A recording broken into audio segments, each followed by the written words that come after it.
हमारा टॉपिक है free radical substitution reaction. उस दिन हमने फ्री रेडिकल के बारे में फ्री रेडिकल के टाइप के बारे में पढ़ा था। अब उसी में आगे कंटिन्यू टॉपिक है free radical substitution reaction. Free radical substitution reaction क्या होता है इसके बारे में हम पढ़ेंगे।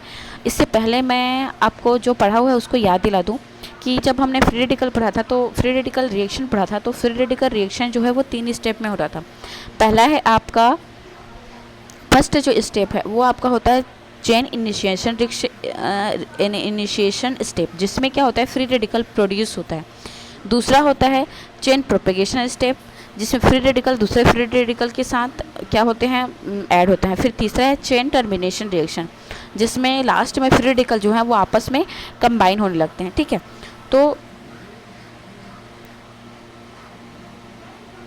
फ्री रेडिकल सब्स्टिट्यूशन रिएक्शन में इसका जो सबसे कॉमन एग्जाम्पल है एल्केन का हैलोजिनेशन रिएक्शन, वो भी फोटोन के प्रेजेंस में। ये फ्री रेडिकल सब्स्टिट्यूशन रिएक्शन होता है, फ्री रेडिकल मैकेनिज्म को फॉलो करता है। तो इसका पहला स्टेप में देखते हैं कि इसका फर्स्ट स्टेप जो है वो है आपका चेन इनिशिएशन रिएक्शन। इसमें चेन इनिशिएशन रिएक्शन में आप देख सकते हैं, इसमें सबसे पहले जो क्लोरीन है, ठीक है, क्लोरीन जो मॉलिक्यूल है वो क्या करता है, फोटोन को एब्जॉर्ब करता है। एब्जॉर्ब करने के बाद इसका होमोलिटिक बॉन्ड फिजन होता है, एक एक इलेक्ट्रॉन दोनों पे आ जाते हैं इस तरीके से, ठीक है, और हमको एक फ्री रेडिकल प्राप्त हो जाते हैं। ठीक है, और ये जो रिएक्शन होता है वो होता है एंडोथर्मिक, मतलब इसके लिए हमको एनर्जी की ज़रूरत होती है, या तो सनलाइट की या थर्मल एनर्जी की, तो इस तरीके से हमको एनर्जी की ज़रूरत होती है। फिर दूसरा स्टेप होता है chain propagation step. Chain propagation step में क्या होता है कि जो ये फ्री रेडिकल बना है वो अटैक करता है या उसका रिएक्शन होता है आपके मेथेन के साथ। तो मेथेन में भी क्या होगा, होमोलिटिक बॉन्ड फिजन होगा, एक इलेक्ट्रॉन कार्बन पे आ जाएगा, एक इलेक्ट्रॉन हाइड्रोजन पे आ जाएगा, और ये जो क्लोरीन है वो हाइड्रोजन को एब्स्ट्रैक्ट करके HCl बना लेता है, और हमको एक नया फ्री रेडिकल मिथाइल रेडिकल हमको मिल जाता है। अब ये मिथाइल रेडिकल जो है फिर इस Cl मॉलिक्यूल के साथ क्या करता है, रिएक्शन करता है। Cl मॉलिक्यूल के साथ रिएक्शन करने पर चूँकि फ्री रेडिकल है और एक नया फ्री रेडिकल जनरेट करता है, क्लोरीन में फिर से होमोलिटिक बॉन्ड फिजन होगा और हमको मिथाइल क्लोराइड मिलेगा और क्लोरीन का रेडिकल मिलेगा, और फिर से ये क्लोरीन इसके साथ रिएक्शन करके, मतलब ये एक तरीके का चेन टाइप का यहाँ पे सर्कुलर मोशन में चलता रहता है। ठीक है, तो ये होता है आपका चेन प्रोपेगेशन स्टेप। फिर अगला स्टेप है chain termination step. Chain termination step पे क्या होगा, जितने भी आपके रेडिकल बन रहे हैं चेन प्रोपेगेशन स्टेप में, उन सभी को आपस में आप ऐड कर दीजिए। जैसे क्लोराइड रेडिकल है, क्लोराइड खुद के क्लोराइड रेडिकल के साथ जुड़ के क्लोरीन बना लेगा। मिथाइल रेडिकल बना है तो मिथाइल खुद के मिथाइल रेडिकल के साथ रिएक्शन करके मेथेन बना लेगा, एथेन बना लेगा। उसी तरीके से आपका मिथाइल और क्लोराइड दोनों आपस में निकल के मिथाइल क्लोराइड बना लेंगे। तो इस तरीके से ये आपका चेन टर्मिनेशन रिएक्शन होता है। तो फ्री रेडिकल सब्स्टिट्यूशन का जो कॉमन आपका एग्जांपल है वो मेथेन का आपका क्लोरीनेशन रिएक्शन है। इस पर हैलोजिनेशन रिएक्शन भी बोल सकते हैं, ज़रूरी नहीं कि क्लोरीन के साथ ही हो, ये हैलोजन में किसी भी मॉलिक्यूल के साथ ये रिएक्शन हो सकता है। तो ये एल्केन पे हैलोजिनेशन रिएक्शन आपका, ठीक है, ये फ्री रेडिकल सब्स्टिट्यूशन रिएक्शन का एग्जाम्पल है। फिर अगला देखते हैं अपन, इसी में ही हम एक अलग एल्केन यहाँ पे ले रहे हैं। ठीक है, ये आपका है प्रोपेन। इस प्रोपेन का जब हैलोजिनेशन कराते हैं हम क्लोरीन के प्रेजेंस में, या क्लोरीनेशन कराते हैं फोटोन के प्रेजेंस में, तो हमको 2 प्रोडक्ट की पॉसिबिलिटी होती है। पहला जो प्रोडक्ट है वो है ये जो कि बनता है 45%, इसको बोलते हैं प्राइमरी प्रोडक्ट, जहाँ पे 10 है मतलब ये प्राइमरी है। और दूसरा जो प्रोडक्ट बनता है ये वाला, ठीक है, सेकेंडरी, जो कि सेकेंडरी प्रोडक्ट है। प्राइमरी प्रोडक्ट जो है ये वो बनता है 45%, जबकि सेकेंडरी प्रोडक्ट है वो बनता है 55%। तो जो हाँ, तो इसको देखते हैं सबसे पहले। हाँ, इस आपकी जो भी सब्सट्रैक्ट है या भी एल्केन है आपका, इसमें देखिए आपके 2 टाइप के कार्बन है। एक का आपका कार्बन है प्राइमरी कार्बन और दूसरा है सेकेंडरी, सिर्फ 2 टाइप के कार्बन है इसमें। तो जब भी यहाँ पे बॉन्ड क्लीवेज होगा कार्बन और हाइड्रोजन का तो दो तरीके से होगा। एक तो आपके प्राइमरी कार्बन वाले हाइड्रोजन से जुड़ा हाइड्रोजन टूटेगा, या तो आपका सेकेंडरी कार्बन से जुड़ा हाइड्रोजन टूटेगा। तो जब हम प्राइमरी से जुड़ा वाला हाइड्रोजन को तोड़ते हैं, ठीक है, तो इस तरीके का हमको एक प्राइमरी हैलाइड बनता है, ठीक है। उसी तरीके जब हम सेकेंडरी को करते हैं तो सेकेंडरी आपका इस तरीके से सेकेंडरी आपका हैलाइड बनता है। तो चूँकि ये देखिए कि जो प्राइमरी आपका हैलाइड है वो 45 का बनता है और सेकेंडरी 45 का। तो इसमें जो प्रोडक्ट की मेजर अमाउंट पे बनने की जो टेंडेंसी है वो डिपेंड करता है आपका स्टेबिलिटी पे।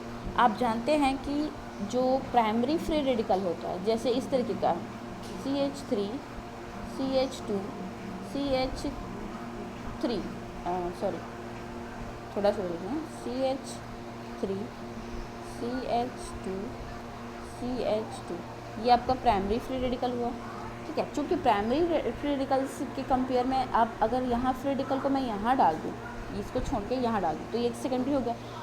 आप जानते हैं इसमें अल्फ़ा, ये अल्फ़ा कार्बन हो गया, इसके रेस्पेक्ट में ये अल्फ़ा कार्बन हो गया, और इससे जुड़ा हाइड्रोजन ये वाला अल्फ़ा हाइड्रोजन। तो यहाँ पे कुल मिला के यहाँ पे 3 अल्फ़ा हाइड्रोजन, यहाँ पे 3, तो 6 अल्फ़ा हाइड्रोजन हो गए। जितने ज़्यादा अल्फ़ा हाइड्रोजन उसकी स्टेबिलिटी उतनी ही ज़्यादा। यहाँ पे प्लस आई इफेक्ट भी काम करता है क्योंकि मेथाइल ग्रुप है, methyl group plus I effect काम करेगा, और जो फ्री रेडिकल को प्लस आई जो है स्टेबल करता है।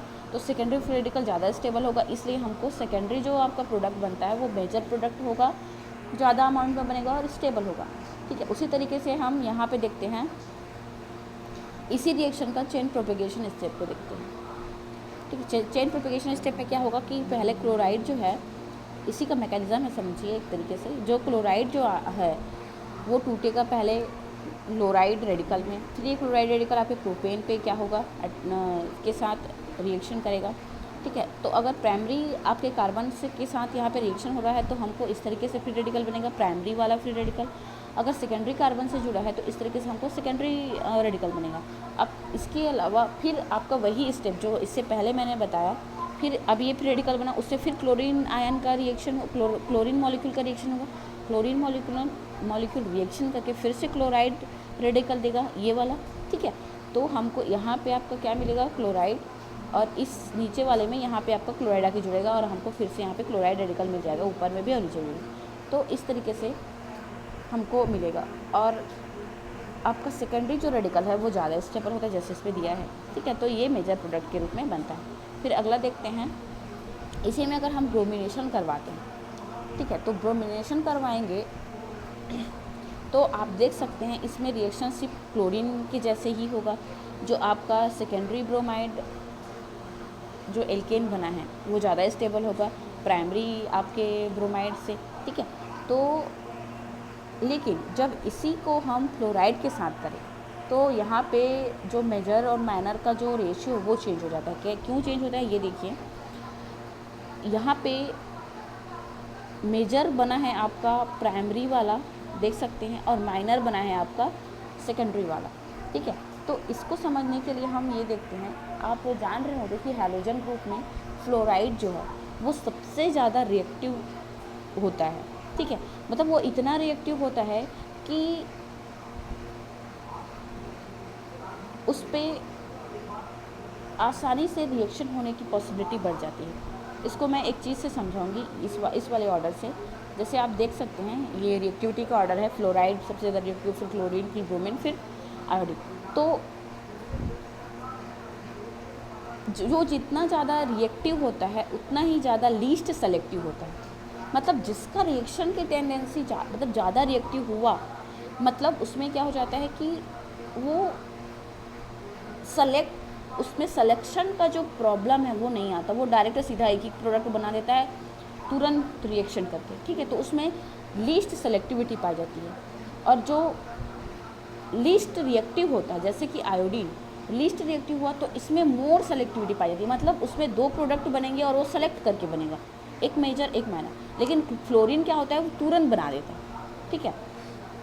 उसके बाद ये जो क्या होता है, इसमें मोर रिएक्टिव होने के कारण ये क्या करता है, लीस्ट स्टेरिक हिंड्रेंस वाले ग्रुप पे रिएक्शन करता है। मतलब जहाँ पे स्टेरिक फैक्टर या स्टेरिक हिंड्रेंस ज़्यादा है, बल्कि ग्रुप ज़्यादा है, तो वो क्या करेगा, अंदर जाने की अपेक्षा जो बाहर वाले जो रिएक्शन है उस पर रिएक्शन ज़्यादा करेगा। जैसे इसको आगे समझाऊंगी मैं, जैसे आपका ये वाला रिएक्शन होगा, ठीक है, देख सकते हैं आप। अगर मैं इस एग्जांपल को लूँ, ये वाला एग्जांपल, ठीक है, जिसमें अगर इस सब्सट्रेट को मैं फैला के लिखूँ तो मैं इस तरीके से लिख सकती हूँ, ठीक है। अगर मैं इसका रिएक्शन क्या कर रहा हूँ, एक बार फ्लोरीन के साथ कराऊँ, एक बार ब्रोमीन के साथ कराऊँ, ठीक है, तो फ्लोरीन के साथ मैं कराती हूँ तो ये क्या होता है, ये कि आप देख सकते हैं इस वाले, इसको तो छोड़ो, इस वाले कार्बन की बात करो, इसमें दो तरीके से हाइड्रोजन है, एक तो कार्बन से जुड़ा हुआ डायरेक्ट हाइड्रोजन और एक मिथाइल ग्रुप से जुड़ा हुआ हाइड्रोजन, ठीक है, 3 मिथाइल ग्रुप से जुड़ा हुआ हाइड्रोजन और एक सीधा कार्बन से जुड़ा हुआ हाइड्रोजन। तो फ्लोराइड क्या है, सबसे ज़्यादा रिएक्टिव होने के कारण वो सेलेक्टिव कम करता है।